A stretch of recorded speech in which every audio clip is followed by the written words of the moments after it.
Hello there, YouTubers, and welcome to another episode of DrCassette's workshop. And I guess first off I gotta apologize, as you can already tell. Once again, we're not in the workshop. I was not able to make it in time for a Sunday video. I'm gonna be there tomorrow, but tomorrow is Sunday, so that's not gonna work. You gotta apologize. We already have almost 29 degrees Celsius in this apartment.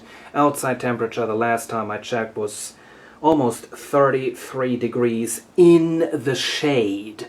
So you can imagine what it's like when you're standing in the sun. We have one hell of a heat wave at the moment here in Germany. It's horrible enough that I actually just yesterday went and ordered one of these mobile air conditioner things, because I'm so sick of it. I am sick of it. So I'm sitting here, I'm covered in sweat, I'm sitting here in my pajamas, and I'm trying to make this video. So, what is this? Well, this is a power amplifier that I found in the trash room of this apartment building. And this is about as generic as it's gonna get. As we take a look at the front, as we take a closer look at the front, you can see, I zoom in, we got a model number, but no brand name. It just says Stereo Power Amplifier KD269. And also on the back, as you can see, there is a model number, but no brand name. Nothing along those lines. I did a bit of research and I found out that this was sold by a local electronics store. Well, apparently the budget for this thing was so low that they didn't even put a store brand on there, and they do have their own store brand names. Well, this is totally no name, and it's totally unknown condition. As you can see, it's quite filthy inside. It's pretty dusty. It was owned by smokers, I'd assume. It was smelling that way whenever I got it. The smell has faded after a month of this sitting in my hallway. What I'd do if I was in the workshop is I'd just take the compressor to this and clean it up, but that's not an option in here, of course. So what we're going to do is we're going to do sort of a real-life experience, I guess. Real-time experience, much rather. I brought my multimeter over here, one of my multimeters. We're just going to make some tests, and we're going to find out if this thing actually works. So I'm first going to put this to continuity testing mode, short the leads together, and as you can clearly hear, that does work. So first of all, we're going to check fuses. Got the main fuse up here. That's not blown, that's good. We then also have another fuse right there on the circuit board, and well, I think that's already it. Well, that's not much. Let's see what that fuse does. Okay, that's fine as well. So next we're going to check the transformer, the primary of the transformer for continuity. I want to go and put the leads up to the plug. As you can see right now there is no response, but that's the way it's supposed to be because the unit is turned off. If I turn it on, we get, well, about 5 ohms worth of resistance from the primary of the transformer. So I'd say that appears to be about right. Now we also have the secondary outputs. We do have one right here. Wow, those plugs are really loose. See if I can fit the... Okay. This secondary works.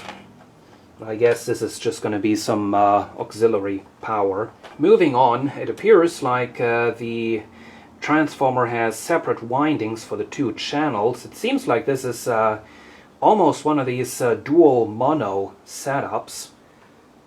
Well, actually, yeah, it appears to be a dual mono setup with separate grounds and everything. As you can see, we definitely do have separate rectifier bridges and filter capacitors for each channel.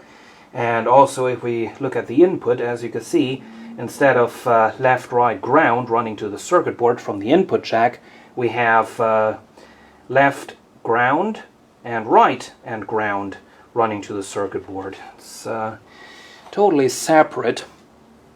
So let's continue and test the windings, the transformer, see what they do. Okay. Yeah, I'm just kind of trying to make sure that we don't have a dead short or anything, because I don't want to blow a fuse in this apartment.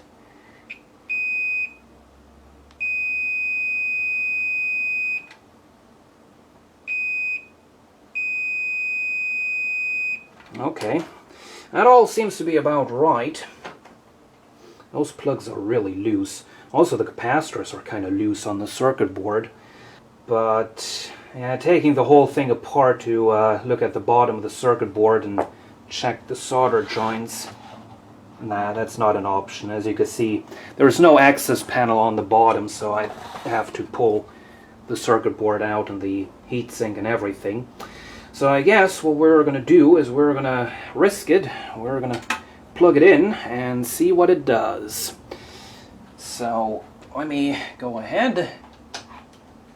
I've got it plugged in, and either we're going to have darkness or we're going to have power. Let's try this. Oh, I'm not getting a shock. That's good. Wow.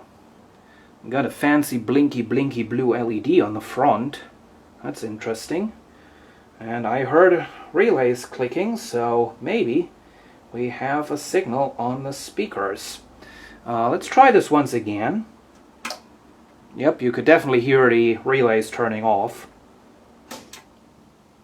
Oh. That was not good. I guess that was the inrush current of the transformer that popped the fuse.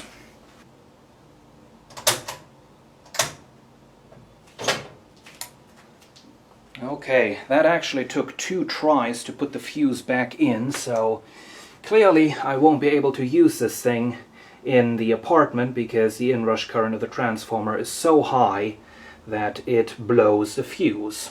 Anyway, so we have power, the thing appears to be working. So let's turn this around. Okay, next thing we're going to do is we're going to check the DC offset of the speaker outputs. This is, of course, a very plain design, so there are no speaker selectors or anything like that, so we can just do plug and play with these speakers and see what they are going to do. I'm going to set the multimeter to the 200 millivolt range. And we can now go and plug our test leads into the speaker outputs, if we can. Yep, we can. See. 2. Well, as you can see, it's actually going down. It's probably just a capacitor that's charged up. 0 millivolts. Well, either this is broken or this is actually pretty perfectly adjusted. So let's test the other channel. These speaker outputs are kind of nice. They accept banana plugs and plain wires. Don't have that too often.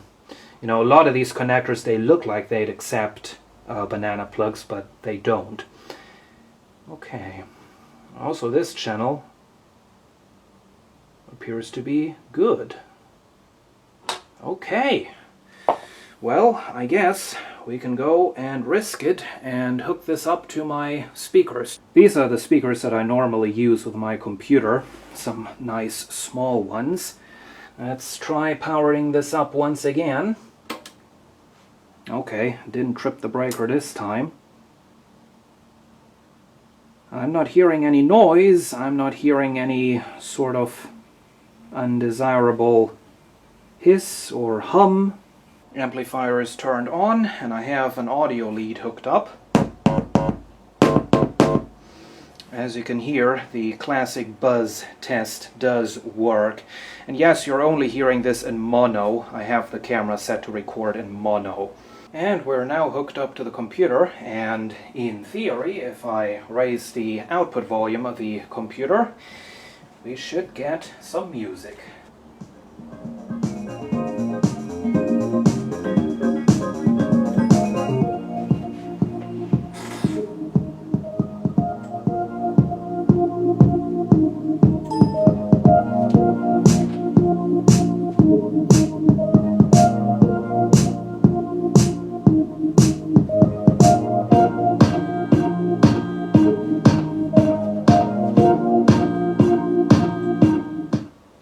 as you can hear, that definitely is the case. So, we have a functional power amplifier that, unfortunately, due to its little inrush current problem, I won't be able to use in this apartment.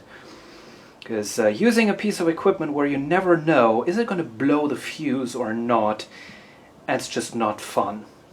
So anyway, I guess I'm going to put this all back together, and the next time I have a car, I'm going to bring this over into my workshop, and over there we can then go ahead and clean it and check the solder joints and all that stuff. So until then, that was the model number KD269 power amplifier.